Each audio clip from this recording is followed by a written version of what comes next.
Hi, here at Angela Fehr Watercolor, my goal is to help you become your own favorite artist by exploring watercolor techniques that you can use to develop your own personal style. Today's lesson is actually a little sneak peek into my course Watercolor Workout. Starting February 4th, members of Watercolor Workout will be going through the course with me throughout the month of February. We'll be looking at ways to really spark personal creative exploration in developing your watercolor style. I really believe that when we get playful and experimental, we learn so much more and we stop feeling so tied up to perfection and that goal of wanting to make a perfect, technically perfect painting that has no life in it. I have this beautiful painting that I created that's pretty large for watercolor, and so I wanted to make a smaller version that would capture some of the mood and emotion of the bigger painting. And when you use an older painting to inspire a new one, it's really amazing how much fun you can have and how interesting and creative and exciting it can be to just revision that painting in a new way. Let's get started. If you're interested in joining Watercolor Workout and doing more of these creative kickstarts, you can sign up, and information's in the description below the video. I want to paint something inspired by the recent painting that I just finished. I had such a marvelous time painting this great big floral pond slash forest slash I don't know what painting. It's I think I might call it Sacred Garden or something, because it kind of worked out that way. And it's big flowers, it's rich dark colors, because one of the reasons that I painted this particular painting was because I was working to teach myself not to fear overworking, which is a watercolorist's, I think, biggest fear. And so Sacred Garden emerged, and I want to do like a small version of that painting. So that's what I'm doing right now on this block of paper, and working primarily just with quinacridone magenta right now, trying to get some color down and get some fluidity going, and cover the painting with moisture as well. Now we need, it's not just quinacridone magenta, let's throw in some cobalt teal blue. We're doing basically at this stage an underpainting. So even though the original painting is very dark, the colors we're working with are going to be considerably brighter because we're going to build up some color over top of it down the road. Now I've got a few white spaces showing, and a little bit of white space is okay. And my colors are slightly different than the original painting, which used quinacridone violet instead of quinacridone magenta, and cobalt green instead of cobalt teal blue. And that's all okay. It's working in a theme. Oh, and I kind of like that shape. And also letting the painting guide, because when you are inspired by another painting, that doesn't mean that everything has to be exactly like the other painting. That would be boring. So we'll start with there.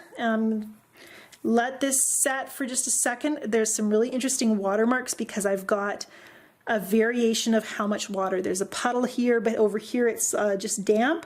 Another puddle here, and some dry areas as well. That really gives us a lot of variety in how the color moves on the paper. I'm also adding in my secret addiction, which is this aqua bronze made by Schminke. This is rich gold, and it's just a powder, so I'm gonna you can mix it with water, but I'm just gonna overdo it as usual and sprinkle it right on the paper. There we go. And so then you get this puddle of accident, and I like incorporating accident into my paintings, and I know if you're a newer painter, that's probably just the last thing you want to do. But when you bring accident to play in your paintings, especially at an early stage, you also bring in freedom to change your plan, and freedom to explore some what ifs. And what ifs are the source of my biggest breakthroughs. So I'm really going to let this overabundance of gold and the rich aqua bronze tends to want to cling to your brush. So it's actually not too hard to lift. And, oh, that's really pretty. I'm going to splatter some of it here. Shake it off the brush. And see if I can let it flow just a little bit in those areas as well. Yeah. Anytime I'm working with gold and metallic and iridescent pigments, I do try to rinse my water or change my water so it doesn't contaminate all the rest of my paints. It does tend to get everywhere. So as I'm kind of at this stage, I've got that basic composition down. I hope you can see the foundation of my painting. If you squint at this painting, you can see a very strong curved shape made by that pink. And that curved shape is going to guide my painting as a compositional tool. I'm growing into this neutral tint now, and I'm taking my time because I want the neutral tint has a real push to it. So when I put it on the painting, you can see it wants to flow. And the more water, the more it's going to move. So in some areas I do want it to flow and move, but in others I want it to be a little more stationary. So we're going to just take our time, give that neutral tint just a slow beginning.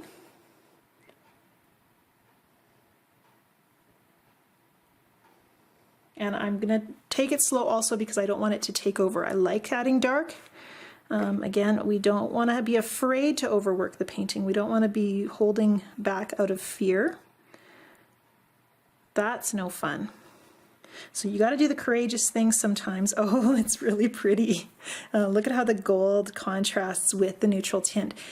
It's really cool because when you have, I'm almost out of time here with my camera, when you have gold powder, it floats to the top. So even adding paint now, the gold still stands out.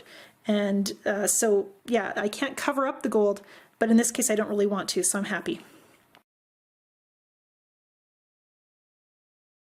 It's almost embarrassing posting a video this short. I created a painting in just a handful of minutes, and it's one that makes me so happy. Every time I go into the studio, it's sitting there and I just have to pause and look at it and kind of feel really good inside. It's so much fun to create a painting that you love that much. And as we go through watercolor workout with my online students through the month of February, we'll be doing more of this kind of fun experimentation. We're also going to be ruining a whole bunch of paintings. The idea being that if you make some mistakes, you'll often learn more than if you play it safe and hold back in your comfort zone. I cannot stress enough the value of creative warm-ups, that experimentation and exploration that really gets you digging deep into the things that make you excited, make your heart sing in watercolor. When you are painting to please yourself and from deep inside, from your personal style, you're creating art that you really truly love and connect deeply with. And the best way to do that is to let go of everything that holds you back, fear and doubt and worry about being good enough, and just plunge into loving this medium and exploring it with passionate abandon. So we're going to be doing that together in Watercolor Workout. You are welcome to join us. The class starts February 4th, so you need to sign up soon if you want to get in on that interactive series. I can't wait to be working with students to be sharing insights that will help as you make 2019 your year of becoming your own favorite artist and developing that confident and effortless and free personal style. So just notice how beautiful the neutral tint is, and as things dry I can add some line, but I'm really feeling like I'm wanting to stop pretty much right away. This has just taken a few minutes, but it's created some really lovely effects, some impact. And one of the reasons it only took a few minutes was because I did paint this well previously, and so I have an idea in my head of the direction I want to go and what works and what doesn't, and I can just kind of go a little nuts with it, which is really, really fun. And So contrast between dark and light, beautiful, rich, strong color, and a little addiction to a sparkly gold is the key to making this painting work. I'm really excited by it.